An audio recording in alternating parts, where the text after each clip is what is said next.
everyone. It's my pleasure to welcome you to this Monday, Thursday worship service at Aldersgate United Methodist Church. I am Stephanie McKean. The worship design team reminds us that there will be 2 opportunities of worship on Easter Sunday. Weather permitting, we will worship outdoors at 6:30 a.m. in front of the church.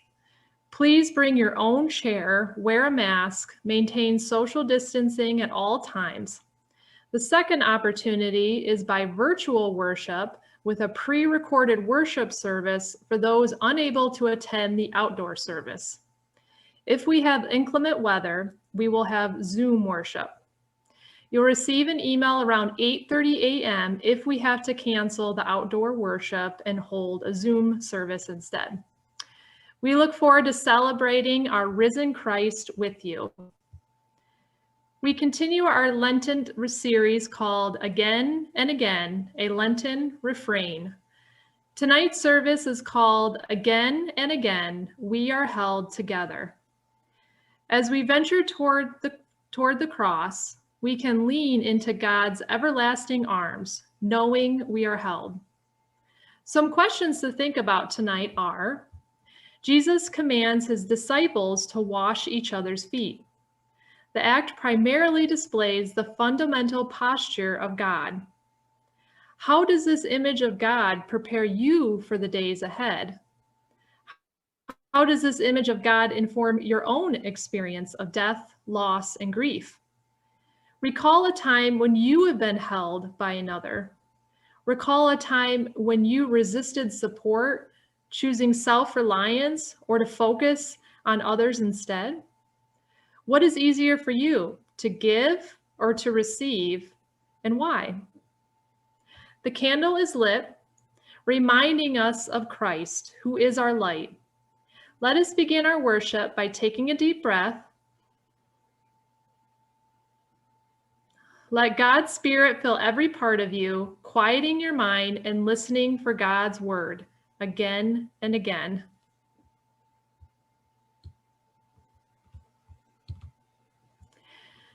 Do you remember your last supper before the pandemic? The last meal you had out at a restaurant with friends? The last meal before fear and anxiety ran the conversation? If you had known it was your last, would you have lingered? Would you have ordered dessert? Would you have held your friends' hands and told them how much you loved them? If you had known, would you have washed their feet? Tonight we gather together because this night was the beginning of the end. This night was Jesus' Last Supper with his disciples.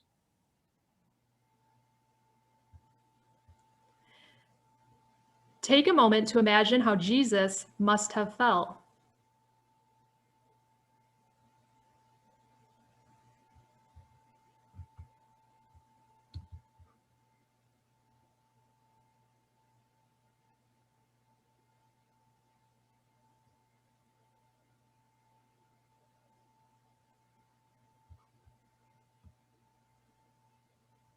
Friends, with all this in mind, I invite you to join me in our opening words.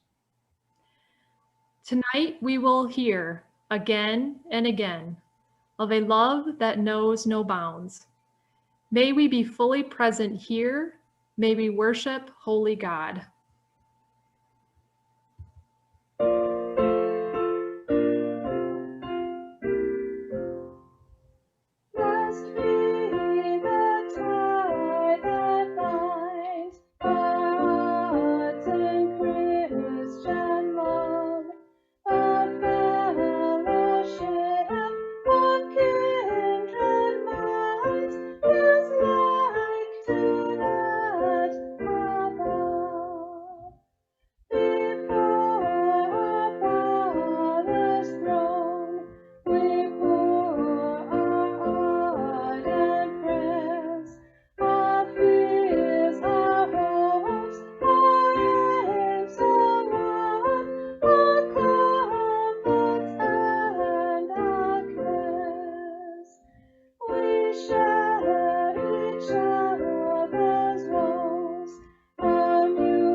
The closer and closer we get to the crucifixion, the more earnest our prayers of confession feel.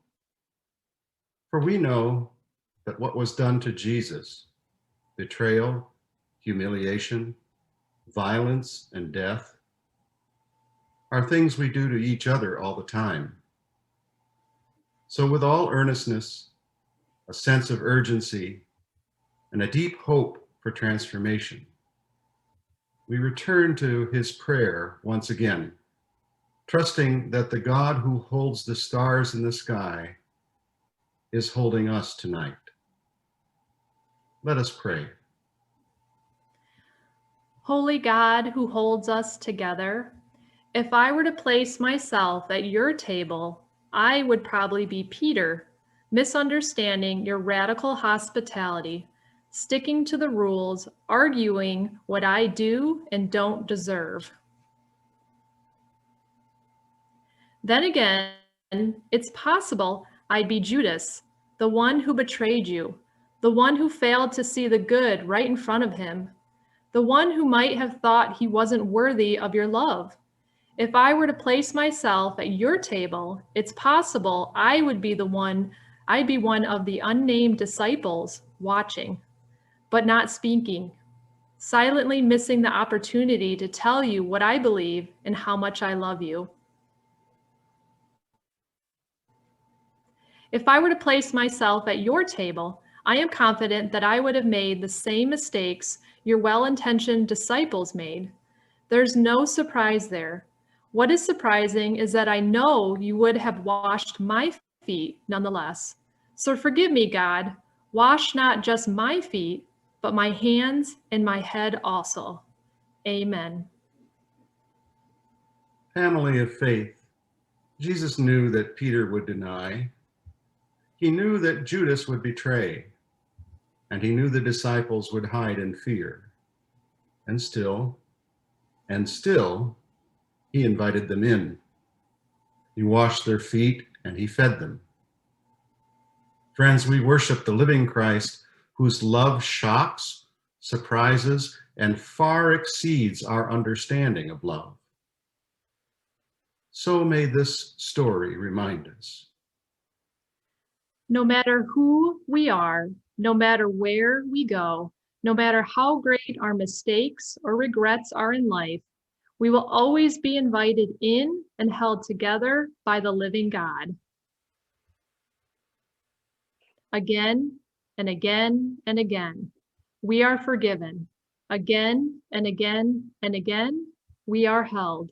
Amen.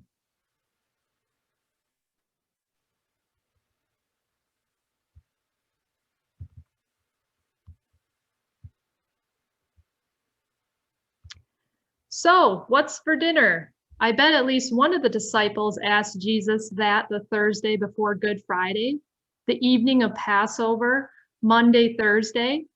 How many times do you suppose we do it? Avoid the inevitable discomfort of the holidays by focusing on the menu? And how does such posturing affect our ability to hear what God may be telling us? Fascinating. Today's scripture from the Gospel of John, chapter 13, verses 1 through 17, and verses 31 through 35 may help us. Let us pray. Jesus of Nazareth, if the disciples had known the Last Supper would be their last meal with you before the crucifixion, I bet they would have listened differently. I bet they would have put down their arguments and leaned in with their whole bodies. I bet they would have asked questions and halted the small talk. I bet they would have taken notes and hung on every word. Jesus of Nazareth, I want to listen like that. I want to listen like tonight might be the last time you speak. I want to listen like everything could change tomorrow. I want to listen like my soul depends on it. So gracious God, clear away anything in me that might distract. Clear away anything in me that might hinder my hearing and receiving of your word. I am listening. We are listening. With hope and honesty, we pray. Amen.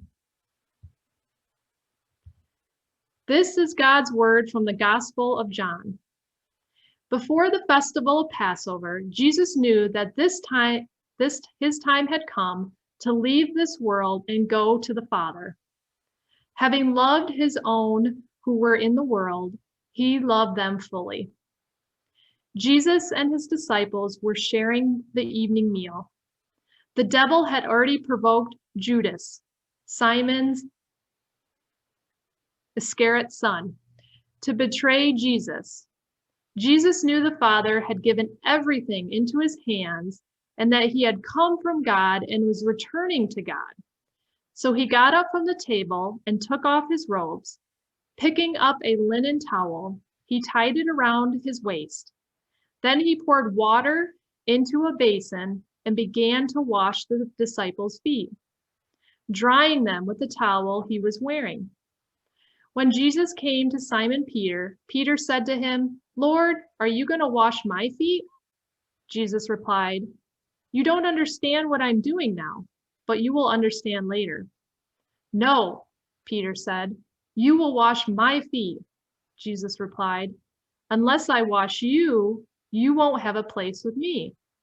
Simon Peter said, "Lord, not only my feet, but also my hands and my head." Jesus responded, "Those who have bathed need only to have their feet washed, because they are completely clean. You disciples are clean, but not every one of you." He knew he would betray him, who would betray him. That's why he said, "Not every one of you is clean." After he washed the disciples' feet, he put on his robes and returned to his place at the table. He said to them, "Do you know what I've done for you? You call me teacher and Lord, and you speak correctly because I am. If I, your Lord and teacher, have washed your feet, you too must wash each other's feet. I have given you example, just as I have done. You always must do. I assure you, servants aren't greater than their master, nor are those who are sent greater than the one who sent them. Since you know these things, you will be happy if you do them." When Judas was gone, Jesus said, "Now the human one has been glorified, and God has been glorified in him. If God has been glorified in him, God will also glorify the human one in himself and will glorify him immediately. Little children, I'm with you for a little while longer. You will look for me. But just as I told the Jewish leaders, I also tell you now, where I'm going, you can't come. I give you a new commandment. Love each other, just as I have loved you. So you also must love each other. This is how everyone will know that you are my disciples, when you love each other. Good evening, friends, and welcome to worship. I'm Jim Hodge, pastor of the Aldersgate United Methodist Church. And before we get to our usual preliminaries, I have a couple of housekeeping details. One is that because this is an interactive service tonight, you are encouraged to find a bowl, can be any sort of bowl really, and maybe place a little bit of water in it and have it handy because we'll be using it in just a moment. The other is to rely once again on our techies and our worship leaders who make all of this possible, and especially with respect to one thing, I know I can say this because Stephanie's already mentioned it in the chat. Did she say 6:30 a.m. for Easter Sunday morning? Nobody wants to be there? Oh my, I'm getting a little verklempt here. I think isn't it 9:30? Yes. Yes, okay, all right. It's 6:30. Apologize. That's great. Okay. We continue our Lenten series tonight again and again as we consider the ways that with God's help we are held together. The prayer tonight is a poem by the author of that series, the Reverend Sarah Ars, and she calls it Until That Day.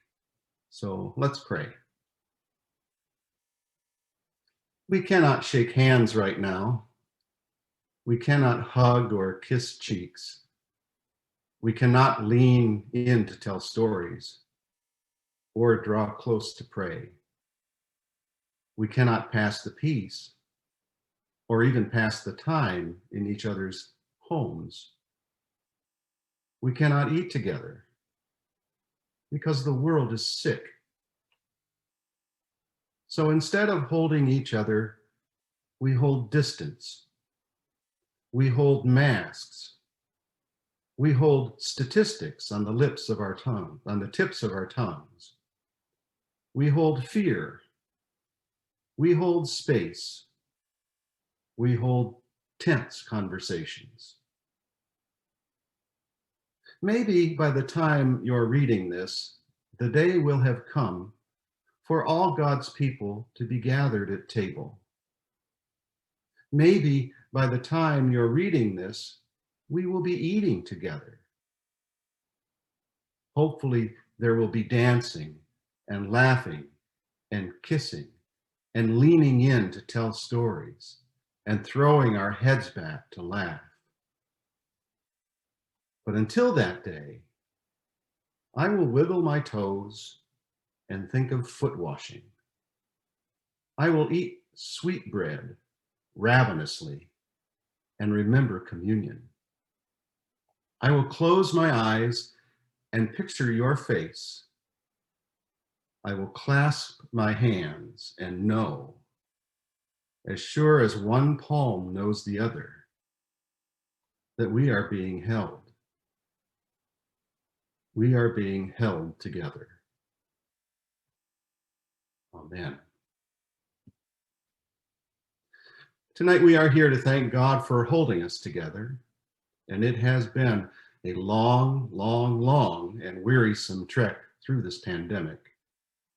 And thank God it appears to be nearing some significant closure, and most certainly we thank God for that. So let's everyone give a thumbs up. And there you have it. That's how we're marking this evening, how we're celebrating this Maundy, Thursday, with our hands. Hand washing, that's what this bowl is for. Hand washing this year. Foot washing, at least my foot washing, is not really all that photogenic, so hands. Let's talk about water. Scientists tell us that water is essential for all of life. It's the beginning of life. The Bible tells us that it was mixed with dust to make clay, which became flesh. We know that embryonic fluids support life as a child grows in the womb. And that at the end of life, well, if you suffer a loss, the water is your tears. If you are the loss, perhaps the water fills your lungs. Water is also the beginning of spiritual life, waters of baptism, and it marks the miraculous and memorialized guideposts of our faith. As I said, life created with dust and water, liberation for a whole people by crossing the Red Sea, water from a rock, water turned into wine. We are water-based creatures who breed, are born through, live because of, and would surely die without water. 57 to 60% of an adult human being is comprised of water. And part of that anatomy is the human hand. Hands, prehensile, multi-fingered appendages with opposing thumbs at the end of our arms. We use them to sense the world around us, to grasp, to caress, to hold, to throw, to craft and write and clap, to speak languages and convey emotions. And they are a wonder in and of themselves. Hands are the most complicated appendage of the human anatomy. 27 bones, and more than 30 individual muscles in the hand and forearm, working together to achieve all the diverse movements of the hand. On average, most of us touch our faces, even during the pandemic, 1 to 300 times, or 1 to 3 times every 5 minutes, which adds up to between 220 and 600 times a day. So the hands are our go-to body parts for expressing stress and nervousness and dismay. We're also estimated to have around 1,500 bacteria living on each square centimeter of skin on our hands. Areas like underneath the fingernails and between the fingers often harbor even more bacteria. So using soap is imperative, especially when a time when sickness is rampant. I wonder, do you wash your hands differently now? More frequently? Perhaps longer? Maybe while singing a little tune to make sure it's long enough? How many times do you reckon that you've saved your own health, maybe even your own life, by washing your hands? So I invite you to put your hands in the water, and as you do, get your hands wet, take a look at them. And I mean, really take a close look. Are there wounds? Are there scars? I have a lot of scars on my hand. This one right here was a scar I got by putting an 1/8-inch drill bit into my finger while replacing the taillight housing on my 1961 Studebaker. Whenever I see it, I remember that day and that instance, and sometimes wish I had that car back. What about your scars? What are they from? When did they happen, or why? Or perhaps even, who does come to mind when you see the marks on your hands? Have you ever been rescued by someone's hands? An EMT, or a doctor, or a surgeon? A parent, a grandparent, a friend, a stranger? Have your hands ever rescued someone? And what about lately? In the past year of life, among and yet so far apart from one another? Have your hands brought healing or not? Have your hands brought comfort or not? Have your hands assisted someone in need or not? Have your hands taught a family member or a friend something or not? Have your hands been injured or not? Have you hurt someone else with your hands or not? I wonder, what can your hands, your aging, tired, scarred, maybe even wounded hands, what can they do now to share the love of Christ with others? How can they serve a new commandment in new ways? Our fellowship provides numerous opportunities, even now. Feeding America, writing notes to the homebound, volunteering with the Aldersgate Center for Child Development or Northview Public School Ministry, or youth group, just to name a few. So here's the thing. The answer to all those questions and to what exactly you are called to and how exactly you will respond, yeah, all of that, It's in your hands. The strength, the beauty, the God-given talent of your own hands. Let's pray. Maundy, Thursday, Messiah, Holy Redeemer, you knew that your number was up. You knew your enemies. You even knew your betrayer. And still you welcomed him to the sacred meal of redemption. You knew that any straw vote would not favor your sense of justice, your conviction. Still you loved until the very end. Thank you for loving us, even as far as your death. Teach us to love like you. Teach us to love each other, to love even our enemies like you loved us. At every opportunity, at every turn, you took on the role of servant. Even then, washing the feet of those whom you discipled, your teaching, your ministry defined humility and servanthood as one truly sent from God. Thank you for being that servant to us. Teach us to be servants without fail, to make humility our constant companion, to seek no glory for ourselves, and remind us when we forget. On a night just like tonight, you summoned yourself with friends and enemies, people of faith and people of ill will.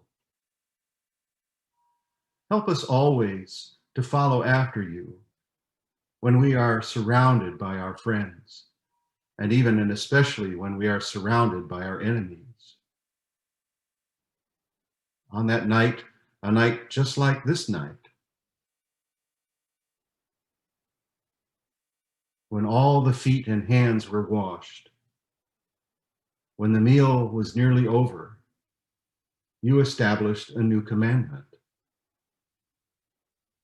Help us to live it out in every moment, in every aspect of our lives, in our families, among our friends, in our churches, in our communities, throughout our whole world, even and especially among those we don't like very much. On this day, on this Holy Thursday of New Covenant and impending sorrow, we gather again to the miracle you performed in our lives. You have brought us into the marvelous love of God. You have given all of us and given your all in giving us new life and life eternal.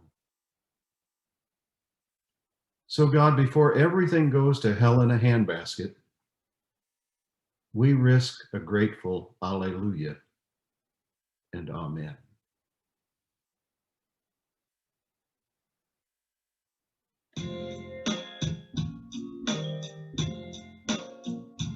We are one in the Spirit, we are one in the Lord.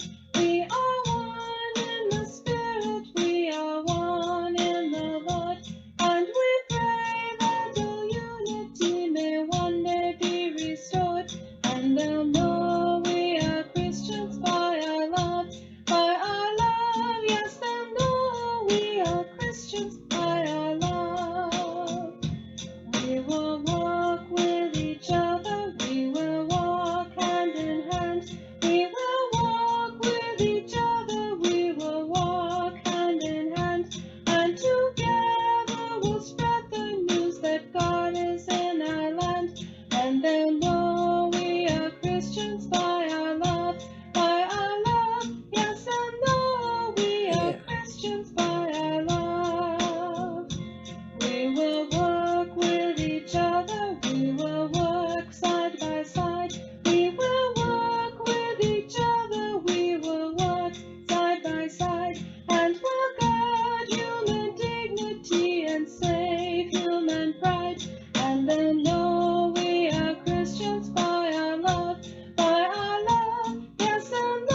hearts by our love.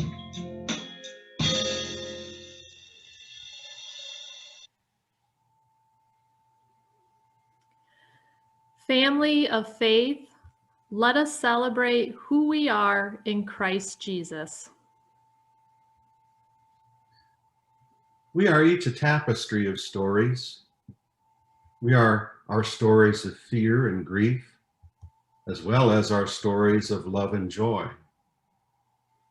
We believe that God sees all of these interwoven truths and says to our fragile selves, come in from the cold, come in from the rain, come in from wherever you are and be here tonight. We believe that God then pours warm water into a basin to wash off the weariness of the day, the bruises of the past, and the doubt that clings to us. We believe that this is an act of love. Similarly, we believe that God says to us, eat, and God shares of God's self. And it is food not only for our bodies, but for our souls. We believe that all this happens every time we close our eyes and imagine God. And every time we close our eyes and imagine God, we believe the parts of our tapestry that feel worn and frayed are held together. So today we remember. Today we say thank you. Today we know we are held together.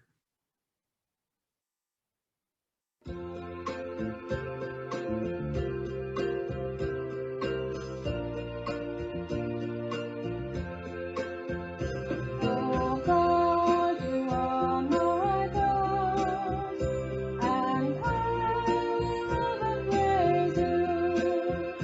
Oh God, you are my God, and I will ever praise you. I will seek you in the morning, and I will learn to walk in your ways. And step by step you'll lead me, and I will follow you all of my days. Oh God, you are my God, and I will ever praise you.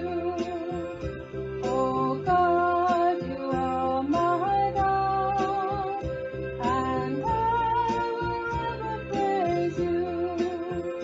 I will seek you in the morning, and I will learn to walk in your ways. And step by step you'll lead me, and I will follow you all of my days. And step by step you'll lead me, and I will follow you all of my days.